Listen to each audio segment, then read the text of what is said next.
so thiên anh lấy lục vắng bia là so thiên chiên rong rong đi cái gì à sum ngay ta mình lấy đi chôn vụt pathum cái thằng bel sắc ang chung anh lấy lục vắng ôi sao ông lục Bengali sum dog là xiang mấy chalan bom vùng vùng đòn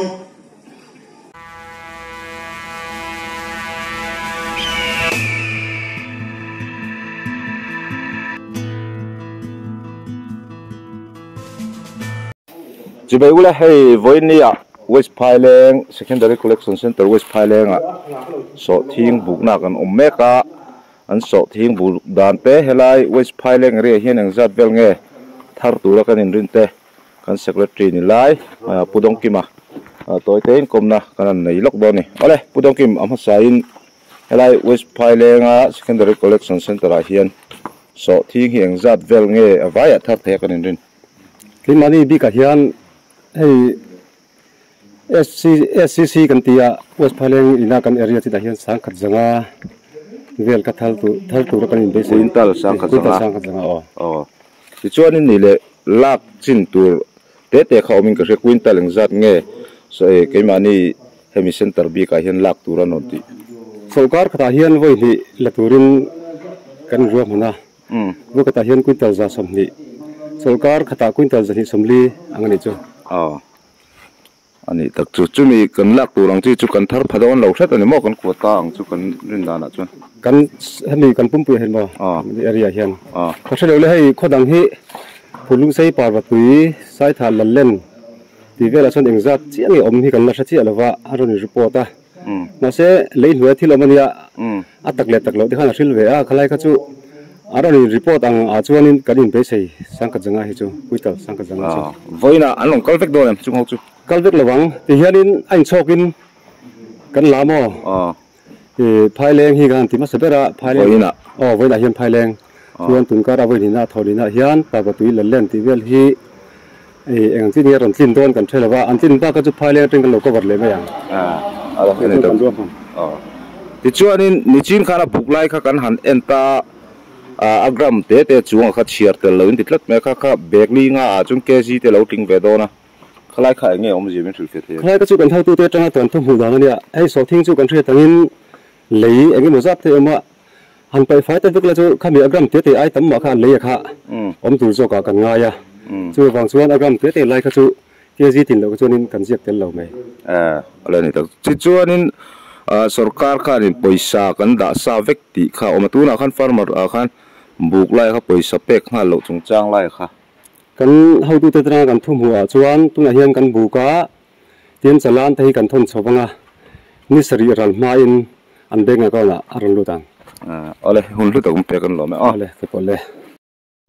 ole hei tu na hian helaya so thing ron tu te jing ami pulura ani hi Congress VC candidate ta van ne changzo kalawania heta so thing ron thal nul me kan hang kom lok do ne quintal exat belge ka puluri thor thai tu na han ron thal thai ngoro la total chi lo la total chi lo de ani ta chu ti chuanin ani le kha gram tling lo a chuang bang de hlek a kezian chiar te lo om lai khan soi du te ne ne sarkarin agram ang chi kha zia te lo ni se ti khan society lam pang han se kha kan pom mai ni kha soi se la ngai lai han soi se le me bak tu ka chok lo wa ki chu ti chuanin ani le hei ZPM sarkara Congress in book ma saper ni enge imudan thai PM ne flagship program ZPM ni na yan pan kha ania kan sarkar chuan so thing seng songai kan lang an tia yan thu tia ma hian an ding chho nin ka ria ma sa tu ra hian hei ni West Pailing cheng museum sung cheng kania abung ma saber kania mi ta ching tu zong zong thoi lak sak ve do rem chu ka hello ba ama ro chu ke chuan ka buk pho chu ni hei kan la lai zo lo do wa bek somli le pathum le chan ve voi ni somni pali hian kan han buk chu nia chuan a society lampang hianin abu ko tanga ni sari vela ina kauna aron lu tanga tia asuma kha poisa a poisa la hi bek somli le pathum vela ni chuan pali a puntia chuan kuntal somni le chen vela din mai om ve ani chuti ba tin to la chuan kan ngai deuh ti chu so thi nga hi enge kumthar ma ta ti chun zom tlak ni sia em ti sarkar in lak chhota ka chuanin han ti chun zom zel tlak ai ngai em ne sarkar in kala nga tia yama ro chu kum enge atram ni ang velin kan la nga so thing hi chu kan ching rang lo banga chang chu leilung vel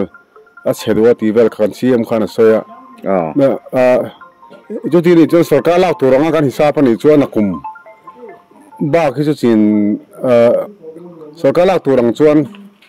chin sia kan ngai lo do ka min mal ngai dan ni chu kum thar lam chu ma chuin la le phot anga tro kum thar lam pang hi chuan ni trin thim hun vel na ni mai chu kum ni chu trin thim hun vel chu he kan var re trin thim hun a chuan exam ya lengdon chi ka helo kuntar som panga chu kan hisap be rong ta tam phei chu ni lawa a ming ve mai tu ni chu a zong chang thak chui ti deuh ma so thing hi a re thi eng ti lai pon seng som ni zar thei sela chuan eng ti lai pon chin tla ka ngai ke ale e hun lu tak min pe kan lo me ale ka lo me le tu na hian ka bula hian hei lai so thing ro thal tu zing ami ka pu zo ram ha ka le PCC a an vice chairman ka pro khuman om du na do na toite in biang na kan nei le lok nga ma sai nei ka pu zo ram ha ka quintal exang e voini ron sal ve thei le helai nga quintal som vel nyang kan la total che lawa la lak le tu ri la nei bok tro lak le tu ri nya bek som nga som rok vel chu la nei ma chuan ni le enge I hmu dan a kg somwa hian thai ti em ap lak na ve a hlo faman zong zong ne hangai tu thae ke ji som nga chon hlok takani ana social na vel om lo mo ni le la ya agram chuang bang ne wa khan social ngai lai nei em khalai kha chu social ngai om lawa chan chu lei noi te mi so thing ko noi vel te a kha om lo thai lawa nga kha chong gram zanga te po local se be khata mo lai kha chu eng ma problem om lo kum thar lama te ma han lak sum sum te tu mem tu me hai tin thum hun vel ka wat to mo ka hal to ba ka ling le hal char char me tro char char da no ale alom om le te chuanin ka pro khu ma helai PCC a an vice chairman hi enge kan zot vele lok nga enge engzat vel nge hemi ria hianin quintal engzat vel nge kan nei theinin Paileng area vela hiandin ain so thing hi ala tam mak don lawa kan titan chho vel me kan ya amar je kum min a jon sayang khan atam mak lawanga mun dang te ngai to chuan amar je kum lo thar le tura hian chon be sei na te chu kan nei sang de win ka hia le in lak to china azat record chu la omlem lo ti ala omlem lo hei win nia kan han tan ve ania me kana ale kha ani mai to sia ale khati zong kha voinia henglai so thing an lak na kan report the ni mai se hei na kallai te kan nia hun hi kan nei lutuk lawa the tu te in za vai vai